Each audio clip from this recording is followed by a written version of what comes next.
Fala aí, galera, aqui é o Cidadão X. Galera, acabei de assistir o debate da Globo, agora por volta de 1h da manhã. Terminou agora esse debate.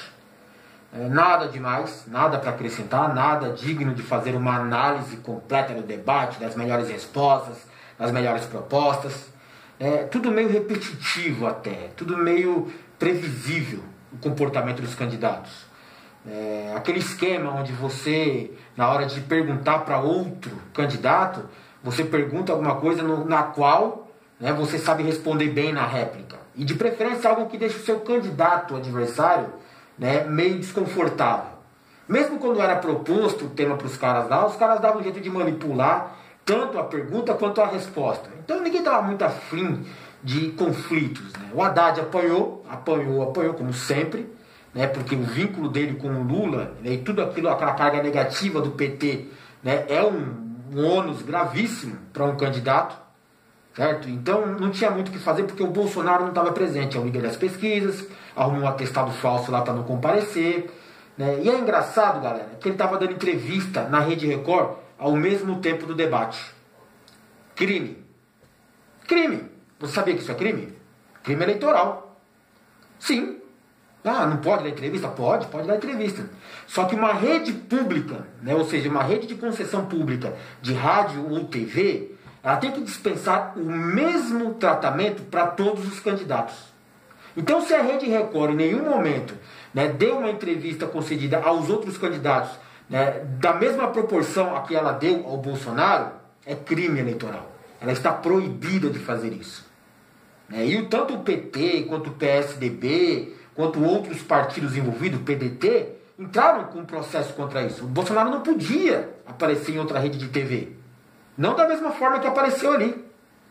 Porque se outros candidatos não tiveram a mesma oportunidade. Por que acontece isso? Porque, como é público o negócio, você não pode, como dono do sistema, o Estado que está ali pelo povo, não pode favorecer esse ou aquele candidato. Apesar de que eles usam a máquina, o sistema e tal, mas publicamente ali você não pode transparecer qual a sua preferência. E essas redes de TV na mão desses vagabundos, desses pilantras, desses pastores evangélicos, dessa cúpula corrupta, são públicas essas concessões. É o povo que é dono daquilo ali. Tá certo que ela se vira para pagar lá a grana dela, através das suas propagandas, dos seus rendimentos, ou saqueando o dízimo dos seus fiéis ali, mas ainda assim é público. Então não pode ter uma preferência por esse ou por aquele candidato. Nem a Rede Record, nem a Bandeirantes, nem a Globo. Nem nas rádios isso pode acontecer.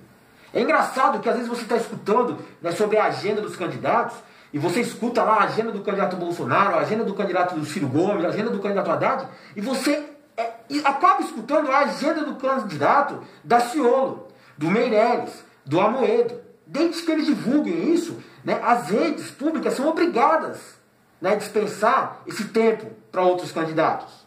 É obrigação por lei, para não favorecer ninguém. E aí vem a Record e dá uma entrevista exclusiva do Bolsonaro bem na hora do debate.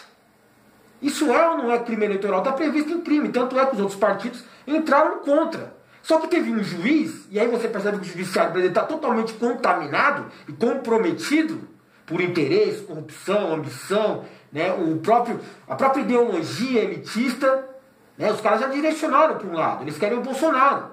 E aí vem um juiz e fala assim, não, eu não posso conceder aí essa ideia de que está tendo exclusividade para um candidato, porque eu tenho que analisar melhor o caso. E aí a entrevista já foi. E aí vai analisar melhor o quê? Como assim? Já foi a entrevista, o prejuízo já foi dado. Entende isso? Já foi favorecido o candidato. Não tem como desfazer a entrevista. E aí eu fico olhando, o sistema já escolheu um lado, cara. E vem o cara e fala assim, não, mas eu sou o cara contra o sistema. O cara tem do lado dele os evangélicos, os militares, a cúpula dos patos, a legião de patinho aí, que já votaram no Aécio, já deixaram o Temer no poder, e agora estão atrás do Bolsonaro. O cara tem junto com eles lá os bancos, o cara tem a bancada ruralista, a bancada evangélica. É o sistema, não tem nada de ser contra o sistema, de todos estarem contra ele. Todos, aquela máfia que destrói o Brasil está toda comprometida com o Bolsonaro nesse momento. Até o Centrão, a máfia, aquela cúpula de canalhas da política brasileira, os mercenários, estão todos com o Bolsonaro. E aí vem uma rede pública de TV, como a Record, na mão desses pastores vagabundos, e dá uma entrevista exclusiva para o cara, prejudicando os outros candidatos, sim. Porque não foram expostos da mesma forma. O Bolsonaro foi convidado para o debate. De acordo com o atestado dele, ele não poderia ir, mas poderia dar entrevista. Você não está vendo nada de errado isso não, cara? Nada. Está liberado cometer crime. Já estava aquela frescura de cometer crime através de fake news. Os caras estão publicando largamente, descontroladamente, notícias falsas, né? Muitas delas até absurdas, e tão falsas que são, mas que se dane. Desde que, sei lá, eu consiga convencer alguém a votar no candidato que eu quero, né? Por notícia falsa. Até o próprio cara que compartilha sabe que é falso. Não é só mais mau caratismo, não é questão de descontrole. Eu acho que isso aqui já era, cara. O Brasil já era, já. Esse processo eleitoral totalmente corrupto, contaminado. Que nem esses caras estão alegando aí fraude. A fraude vem desde o início, cara. Não é pra esse ou pra aquele candidato, não. A fraude está na mente do povo, que aceita isso passivamente e acha normal, desde que beneficie o meu candidato.